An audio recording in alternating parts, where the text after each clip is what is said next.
This movie should have been called Palpatine Sits on a Very Uncomfortable Chair for 60 Bitter Years and Remembers, all right, my sperm survived. Hey there, it's Blazer, and today we're going to be talking Rise of Skywalker. It's been about a year since the movie came out, so I won't be sparing any details, and if you don't want spoilers, feel free to head on out. Rise of Skywalker is the final film of the Skywalker Saga, with J.J. Abrams back at the head of screenwriting and directing the film. Now, the story takes place after the events of Last Jedi, which, as it turns out, apparently falling down a fully functional nuclear reactor isn't enough to kill a walking tumor. Because like roaches, Siths don't die. They just keep on keeping. So the whole purpose of Rey being here in this story is that she is to fulfill what Anakin couldn't or didn't do. Anyway, this is canon, and Kylo Ben is doing a bit of spring cleaning. You see a montage of him barreling through a bunch of people to get a bunch of Horcruxes or whatever to locate Palpatine. Let me just say the visuals in this film are far from the problems with it. All right, the saturation and the clarity is impeccable. But the action of the film is subpar. I was never on the edge of my seat. If anything, I was getting ready to leave. And I was watching it at home. I don't like comparing movies much, but seeing how this is an extension of a saga, I think it's fair game. Am I the only one that thought that the prequels were way more fun to watch, action-wise? Even the originals, which had battle sequences like this,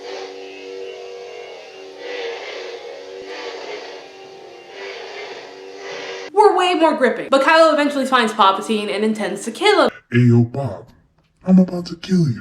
Why would you want to do that?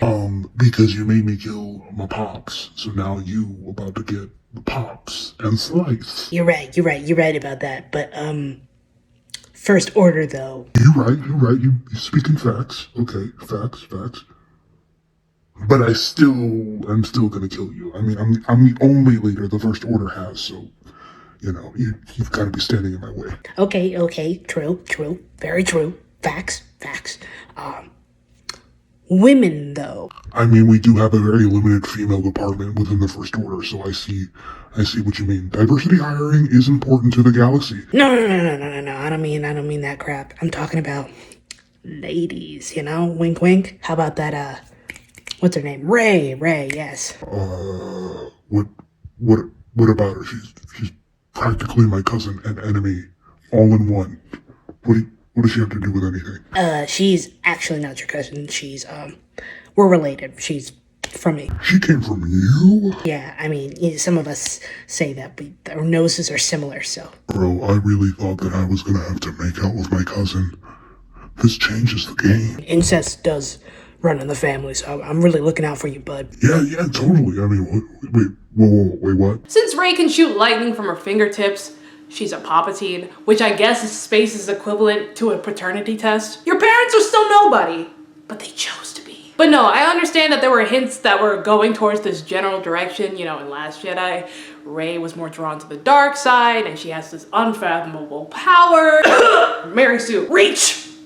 Sorry, I'm just, Corona. I mean, why else would they bring Palpatine back? Look, you can't tell me that production didn't get down on their hands and knees, send out a Hail Mary so they can bring back this dust clump, just so he can reproduce. Who opened their arms, their legs, to this embodiment of dehydration? And just to do nothing but sit in the ashes of his failure and talk to a little boy while he's sleeping for the next 20 years. Because when one walking tumor fails, you send in another failure as backup, because that makes sense. Kylo Ren comes in, lets Rey know that she's got a living relative, and then decides to kill her because he wants to be leader of an already destabilized organization. But hey, I know I've kind of been ramping on the film a little bit, making jokes, cracking wise at the plot. But let's think positive here. Let's think about what's great in this film. Nostalgia's a wonderful thing, isn't it? Right? You know, you're sitting there, you're watching the film, you're hearing familiar scores, you're hearing familiar sound bites from previous films that lay over into this one. At one point in the film, you hear all the Jedi voices from all the previous films lay over, and as the kids say, it hits different. Even in that nugget of gold, it's like you're sitting in the theater with a friend and they're constantly nudging you like, pew, pew, pew. Star Wars, eh? What movie am I watching? There's a difference between paying homage to your previous films, you know, your mentors, the people that came before you, and just blatantly ripping off those movies. A scene that bothers me the most whenever I think back to it is where Rey decides, hey, I've done nothing for the plot before, why not embody that? And she goes back to the same isolation planet that Luke was on to go, you know, suck on green milk and find Jesus for the next 30 years. There's only so much pandering you can do. There's so much of nothing happening. How do you make 2 hours and 30 minutes of nothing?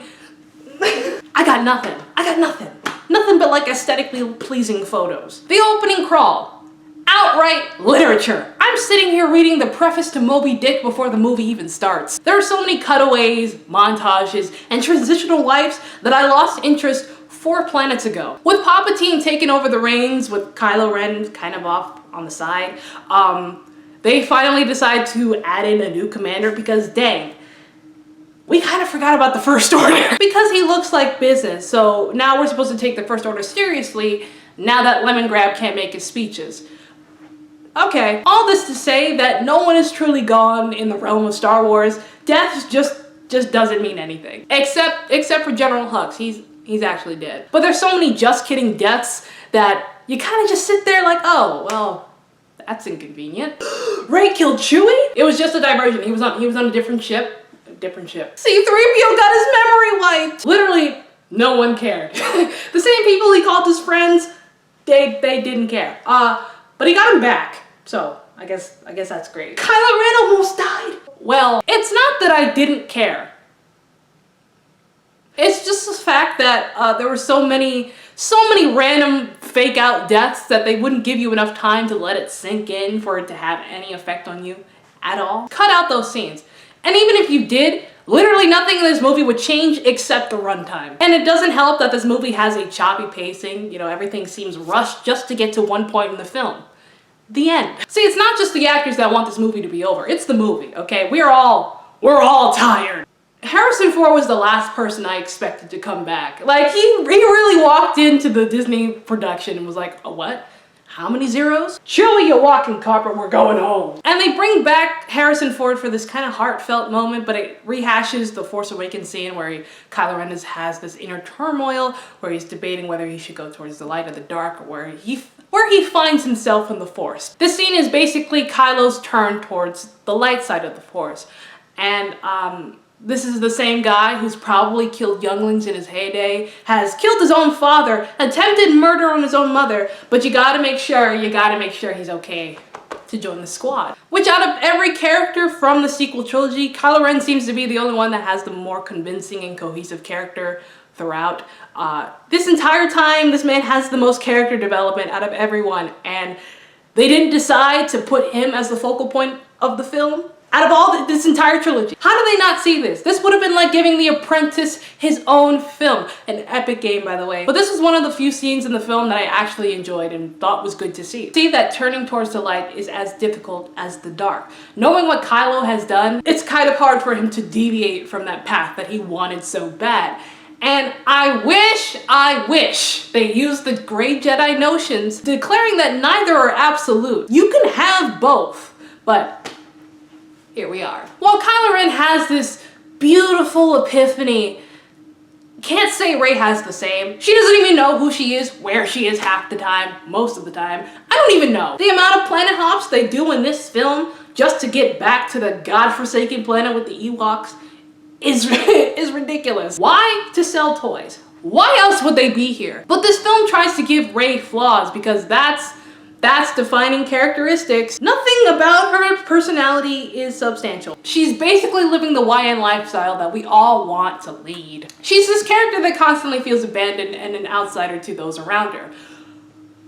So you would think the last thing she would do is constantly abandon her friends, make them feel like outsiders, and kind of just leave them for dead because she's a Jedi, she does Jedi things, and no one understands me. Which, can I even say that they're friends? You've never seen a more contractually obligated friendship. 80% of this movie is spent with those three arguing about how they're gonna get from point A to B, with Chewie and the droids just standing in the background like, Mom and Dad, please don't fight. And it's not that quippy banter kind of argument where it's like, I see the tension, but there's a friendship at the end of the tunnel. No, this has me concerned. Finn is the glue that barely holds the fragility between them. Didn't Poe and Rey meet 5 minutes before the credits rolled? How are they friends? And Finn is supposedly in love with Rey, as they, keep hinting throughout the film. They barely see each other since the first movie. You can tell that Finn was meant for so much more than just being a side character. He was supposed to be a Jedi. And Reylo wouldn't let him. On the flip side of that, Disney really just didn't care about him or anyone, really. Were we surprised? No. It's just another sad opportunity to see wasted. Fan fictions and TV shows maybe merely graze the topics, but the stories are all the same. Everyone wants to be a suave, arrogant pilot, an orphan kid on a do-nothing planet with latent Jedi abilities, or even a Sith who's, out here killing for fun, but on the path for good. But we've seen that, and Disney basically took this opportunity and said, okay, comic relief, that's the black man's job. Keep him. One thing I can say objectively about the films, at least like in this entire new saga, is that the versatility of the Force is epically shown. That means that there's no rules at all. Rey swings around a lightsaber for about a year and suddenly she transcends any abilities of a Jedi before her. She must have the power of plot convenience because God forbid a conflict just shows up. Plot hole? Just force heal that crap, okay? It's better than flex tape. I mean, who taught her that? Those crusty books? Who taught her how to read? We're just out here fabricating plots from the Force. We're just doing whatever at this point. I know Luke didn't teach her Jack, and Leia, honestly, what would she know? I understand that production was very limited with Carrie Fisher's passing, RIP, and they handled it gracefully. I kind of imagined that they would do it this way, and they executed beyond those standards. But you're telling me that she was a Jedi for a minute and we didn't get to see it? I would have loved to have a Leia side plot, TV show, whatever. I just wanted to see Leia do something. I would have loved to see Leia as a Jedi and kicking butt with her brother. But again, here we are. Now, fast forward to the final showdown. Space War is happening while the Jedi fight down below with Palpatine and his crumbs of a regime. The rebels win because Rey Wonder Woman's the lightning back at Palpatine, and the lightning also ricochets and hits all the ships that are the opposing side and just, conveniently just take them all down. But also Rey dies. Kylo comes back because he died for like the second time, but he came back. And then he heals Rey and they share the weirdest kiss the galaxy has ever had to witness. I mean, there was more chemistry between Luke and Leia, and they were both siblings. Reylo fans begged for this, and you could tell the actors are like, thank God. And the tears that were shared in that film were just emotional relief. Kylo dies, and so does the sexual tension with him. Rey travels back to Tatooine, and she slides down the hills of where Luke's adoptive parents were barbecued and buries the Skywalker sabers. You call that murder, I call it free real estate. She declares herself a Skywalker while she runs around with a yellow lightsaber because she's special. So, is Rey a Skywalker?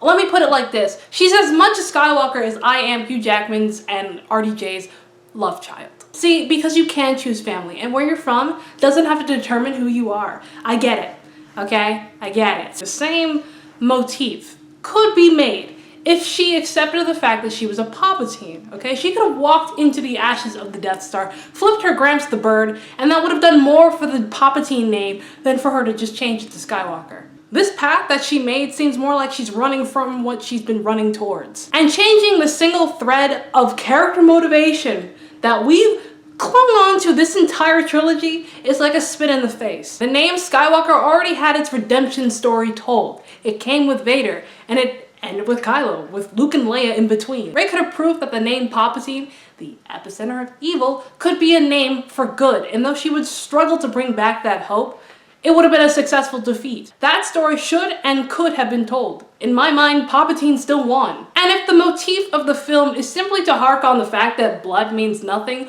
why even bring up the fact that she has a potentially important heritage? We have plenty of examples of characters who we know nothing about, backstory-wise, who are epic characters throughout the lore. Why even make that seem like an important aspect of the character if you're gonna throw it all away in the end? But this is the end of the Skywalker Saga. It was quite a couple bumpy rides, but we're here. We've made it. We've reached our destination. Maybe I'll speak more on the sequel trilogy and the movies that came after the prequels at some point. Hopefully, I do want to talk about them, but I'll save that for another time. This film is just it's so apologetic. It just feels like a signed, sealed, and delivered apology letter from a dying franchise to fans attempting to right every wrong and inevitably just blew up in everyone's faces. As a director and screenwriter, you gotta be okay with letting people down and receiving some flack for your film. And though I have my problems with the trilogy, much less this movie, I still have to respect what production put as their interpretation of the end. I don't have to like it, I just gotta respect it. In this film, although in very few ways, it's still enjoyable. When there was nostalgia, I ate it up. And when there was action, it held my attention the most. Without these two factors, there's no substance, there's no boldness, and there's nothing highly memorable that sets it apart from the other films. And the prospects of me rewatching this film, other than to refresh my memory to keep up with the conversation, is zero. This was a forgettable time. This was a waste of my time. And though it's fitting to put in the Sarlacc pit, I think I'd probably watch it one night every 3 years. You know, when I was younger and I used to talk about Star Wars and fangirl over the franchise, the most ill will that I ever got was maybe a couple of eye rolls from people who haven't seen it themselves or just weren't as interested. Now it's the fans that do the eye rolling. That's kind of ironic, isn't it? It feels more like I have to defend what I like or didn't like about the franchise, rather than me just professing, hey, this is a cool movie series that I like to watch every now and then. There's so much toxicity and discourse from the fandom that it's honestly kind of just tempered down my fangirl syndrome. Still got Clone Wars and Mandalorian, which both I have yet to watch. I'll watch it eventually. I'm taking my time. And because of this, George Lucas emerged from retirement and is now holding the broken pieces of his beloved franchise. Well, Disney begs for him to fix it. And Dave Filoni and Jon Favreau are swooping in on his side. I think that Star Wars is going to be taking a new direction that will be better for both old and new fans. What did you guys think? Did you love it? Did you hate it? Comment down below along with your theories and inquiries, and I'll respond to them as soon as possible. Be sure to like and subscribe if you enjoy my crap, and follow my social media links below because fun stuff happens there sometimes. But anyway, I hope you guys have a lovely day, and I'll see you guys on the flip side. Bye.